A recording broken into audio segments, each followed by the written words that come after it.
প্রিয় ভক্তবৃন্দ, সনাতন ধর্মের শাস্ত্রগুলি শুধু দেবদেবীর মাহাত্ম্য বর্ণনা করে না, মানুষের কর্মফল ও জন্ম মৃত্যুর গভীর রহস্য তুলে ধরে।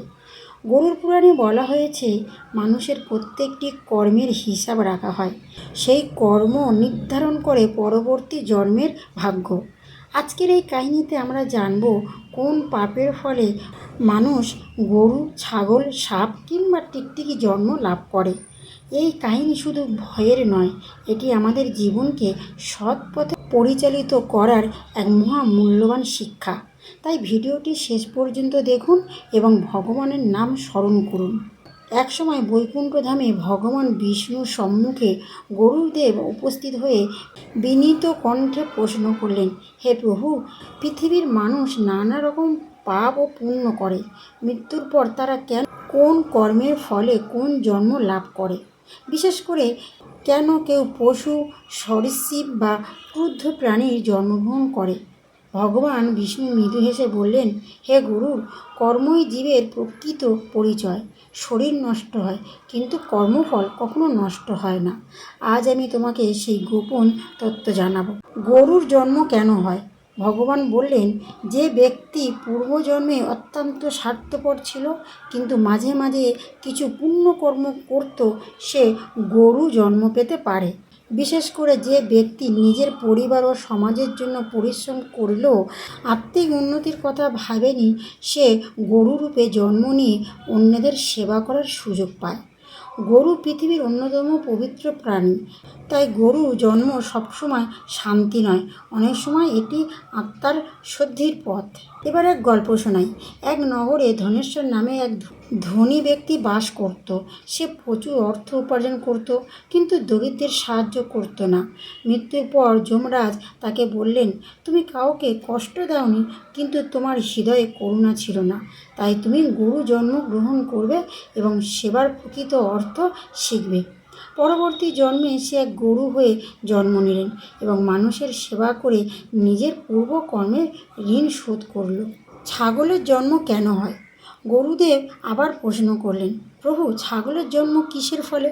ভগবান বললেন, যে ব্যক্তি লোভের বশে অন্যের সম্পদ ভোগ করে, অন্যকে প্রতারণা করে এবং সর্বদা নিজের স্বার্থ দেখে, সে ছাগলের জন্ম পেতে পারে। এক গ্রামে রঘুপতি নামে এক ব্যবসায়ী ছিল। সে মাপে কম দিত এবং মানুষকে ঠকে অর্থ উপার্জন করত। মৃত্যুর পর যমদূতেরা তাকে যমলোকের সভায় নিয়ে গেল।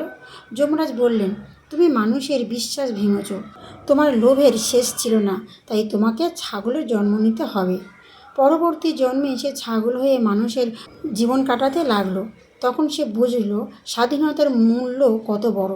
এরপর গরুড়দেব জিজ্ঞাসা করলেন, হে নারায়ণ, সাপের জন্ম কোন পাপের ফলে? ভগবান বললেন, যারা হিংসা, প্রতিশোধ ও ক্রোধে জীবন কাটায়, অন্যের ক্ষতি করার চেষ্টা করে, তারা সাপে জন্ম লাভ করতে পারে। প্রাচীনকালে বিরোচন নামে এক ব্যক্তি ছিল।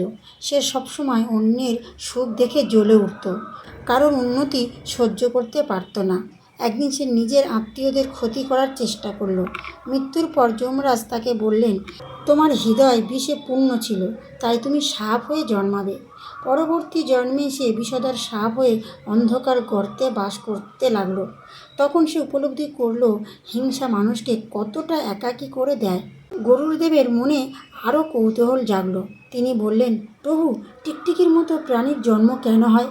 ভগবান উত্তর দিলেন, যারা সর্বদা অন্যের গোপন কথা শুনতে চায়, পরনিন্দা করে এবং মিথ্যা রটনা ছড়ায়, তারা টিকটিকি জন্ম লাভ করতে পারে। এক নগরে মাধব নামে এক ব্যক্তি ছিল। সে নিজের কাজের চেয়ে অন্যের জীবন নিয়ে বেশি ব্যস্ত থাকত। কার কোথায় কি হচ্ছে, কার পরিবারে কি সমস্যা, এইসব নিয়ে নিন্দা করাই ছিল তার স্বভাব। মৃত্যুর পর যমরাজা বললেন, তুমি নিজের জীবনকে উন্নতি করোনি, শুধু অন্যের পরচর্চা, পরনিন্দা খুঁজে বেরিয়েছ, তাই টিকটিকি জন্মগ্রহণ করো। পরবর্তী জন্মে সে দেয়ালের কোণে কোণে ঘুরে বেড়াতে লাগলো। তখন সে বুঝল অর্থহীন কৌতূহল মানুষের কত বড় ক্ষতি করতে পারে। এরপর গরুড়দেব সব কথা শুনে বললেন, হে প্রভু, তাহলে মানুষের প্রকৃত সম্পদ তার কর্ম।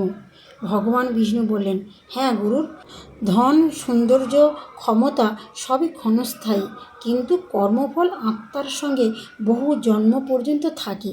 তাই মানুষকে সর্বদা সত্য, দয়া, ধর্ম ও ভগবানের স্মরণে জীবন কাটাতে হবে। তাহলে প্রিয় ভক্তরা, গরুড় পুরাণ আমাদের শেখায় যে প্রত্যেকটি কর্মের ফল একদিন না একদিন ভোগ করতেই হবে। তাই কারোর প্রতি হিংসা নয়, প্রতারণা নয়, পরনিন্দা নয়, সত্য, দয়া ও ভক্তির পথেই জীবনের কল্যাণ। ভগবানের নাম স্মরণ করুন, সৎকর্ম করুন এবং এমন জীবন যাপন করুন যাতে পরবর্তী জন্মে ভয় না থাকে। জয় শ্রী হরি, জয় শ্রী বিষ্ণু।